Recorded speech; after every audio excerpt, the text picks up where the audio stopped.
Assalamualaikum warahmatullahi wabarakatuh. Perkenalkan, saya Nur Hikmah Hidayah dengan NIM 2305015000002. Saya dari kelas A, Program Studi Pendidikan Bahasa dan Sastra Indonesia. Di sini, saya akan menceritakan sebuah dongeng yang berasal dari Kabupaten Wajo berjudul La Tongko-Tongko. Di suatu kampung, hiduplah seorang janda yang memiliki anak laki-laki bernama La Tongko-Tongko. Sang anak sangatlah bodoh. Bahkan karena kebodohannya, ia sudah ingin segera beristri. Disampaikanlah keinginannya kepada ibunya. "Ibu, saya sudah ingin beristri." Sang ibu menjawab, "Carilah. Barangkali ada seseorang yang menyukaimu." La Tongko-Tongko kemudian mencari calon istri ke sana kemari. Suatu hari, dia mendapati seorang wanita penjinjing sandal. Dikatakanlah, "Penjinjing sandal, saya peristrikan engkau, saya peristrikan engkau." Penjinjing sandal marah besar dan kemudian melemparkan sandal ke arah La Tongko-Tongko. Larilah ia kembali mengadu kepada ibunya. "Ibu, saya menemui penjinjing sandal dan mengatakan demikian. Ia marah besar dan saya dilempar sandal." Sang ibu berkata, "Memang marah orang jika dikatakan saya peristrikan engkau. Teruslah mencari, jangan sampai tidak ada orang yang menyukaimu.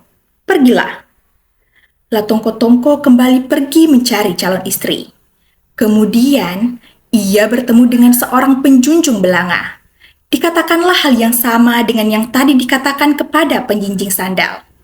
Namun, sang penjunjung belanga juga marah besar dan melempar La Tongko-Tongko dengan belanga. Ketika dilempar belanga, La Tongko-Tongko kembali berlari mengadu kepada ibunya. Ibunya kemudian terus menyuruh La Tongko-Tongko untuk mencari calon istri. La Tongko-Tongko terus berjalan hingga tiba di suatu tempat yang agak sunyi dan bersemak-semak. Di sana, ia mendapati orang mati. Tampaknya tidak ada yang melihat orang mati itu. Ia hanya tinggal di sana, lalu kemudian ditemukan oleh La Tongko-Tongko. La Tongko-Tongko berkata kepadanya, saya peristrikan engkau, Tetapi tidak ada jawaban dari orang mati itu, karena ia memang sudah mati. La Tongko-Tongko berkata lagi, "Satu kali lagi saya katakan saya peristrikan engkau lalu engkau tidak menyahut, saya peristri betul engkau." La Tongko-Tongko berkata sekali lagi, saya peristrikan engkau. Namun tetap tidak ada jawaban dari orang itu. "Satu kali lagi, penghabisan ini. Jika saya katakan saya peristrikan engkau dan engkau tidak menyahut, saya akan mengambilmu dan saya peristrikan engkau. Dengarkanlah baik-baik. Saya peristrikan engkau, Tidak menyahut. "Ah, saya peristri betul engkau." La Tongko-Tongko kemudian melarikan orang mati itu ke rumahnya. Dari kejauhan, La Tongko-Tongko sudah berteriak, "Ibu, istriku sudah datang." Ibunya yang mengerti bahwa anaknya sangat bodoh, tidak percaya bahwa ada seseorang yang ingin diperistri olehnya. Ibunya berkata, "Teruskanlah dia ke tempat tidurmu. Teruskan ke dalam bilik." La Tongko-Tongko kemudian membawa orang mati itu ke kamarnya. Ibunya tidak pergi melihat anaknya karena ia tidak percaya akan apa yang dikatakannya. Tidak pernah terlintas dalam pikirannya bahwa anaknya yang sangat bodoh itu bisa saja membawa hal buruk ke dalam rumah. Saat fajar mulai menyingsing, ia bangun menyiapkan makanan untuk anaknya, La Tongko-Tongko. Dihidangkanlah nasi, kemudian dibangunkanlah anaknya dan dipanggil, "Marilah makan, nak." La Tongko-Tongko menjawab, "Tidakkah engkau menyediakan makanan juga pada menantumu?" Ibunya menjawab, "Panggillah dia." La Tongko-Tongko kemudian masuk kembali ke kamarnya dan memanggil istrinya. Bangunlah makan. Sudah disediakan makanan oleh ibu." Namun, tidak ada tanggapan dari orang mati itu. Bagaimana bisa ia menyahut jika ia sudah mati? Ibu La Tongko-Tongko kemudian masuk ke kamar dan berteriak histeris. Mengapa membawa orang mati ke dalam rumah? Itu sudah busuk. Buang dan kuburkanlah dia. Mengapa orang mati, Ibu? Tanyalah Tongko-tongko keheranan. Berkatalah ibunya, sudah busuk. Orang mati sudah busuk. Anaknya kemudian menegaskan, apakah kita sudah mati jika sudah busuk, Ibu? Ibunya kembali menjawab, ya, karena orang yang sudah mati sudah busuk.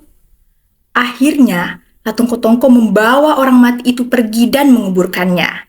Lalu, ia kembali makan bersama ibunya.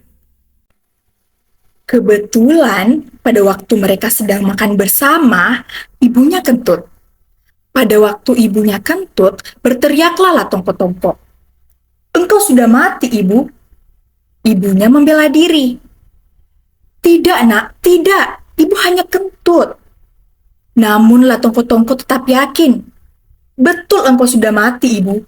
Engkau sudah sangat busuk. Lalu kemudian mereka pun bertengkar. Namun karena ia lebih kuat daripada ibunya, diangkatlah ibunya kemudian dilarikan. Di tengah jalan, ibunya melonjak-lonjak hingga akhirnya berhasil melepaskan diri. Ia pun lari dan tidak pernah kembali lagi karena takut dikuburkan oleh anaknya, Tongko-tongko.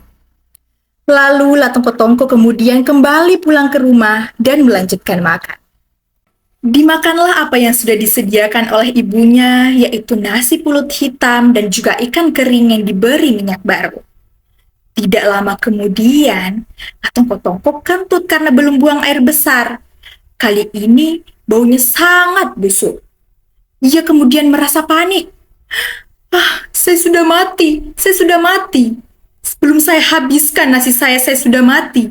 Di mana saya harus menguburkan diri? Dengan bodohnya, ia memutuskan untuk mengubur dirinya sendiri di bawah pohon mangga yang berbuah lebat. Ia kemudian membuat lubang dan kemudian turun dan mengubur dirinya sendiri. Karena terlalu bodoh, Tongko-tongko tidak mengetahui resikonya. Kekurangan oksigen akhirnya membuatnya kehabisan nafas. Dan pada akhirnya, Tongko-tongko meninggal dunia. Teman-teman, dongeng tersebut mengajarkan kepada kita tentang bagaimana bahaya dari kebodohan, serta betapa pentingnya pengetahuan dan pemahaman yang cukup. Kita harus berpikir secara bijaksana sebelum kita mengambil tindakan dan membuat keputusan. Serta kita harus menerima segala konsekuensi dari tindakan yang kita ambil. Sekian dongeng dari saya. Wassalamualaikum warahmatullahi wabarakatuh.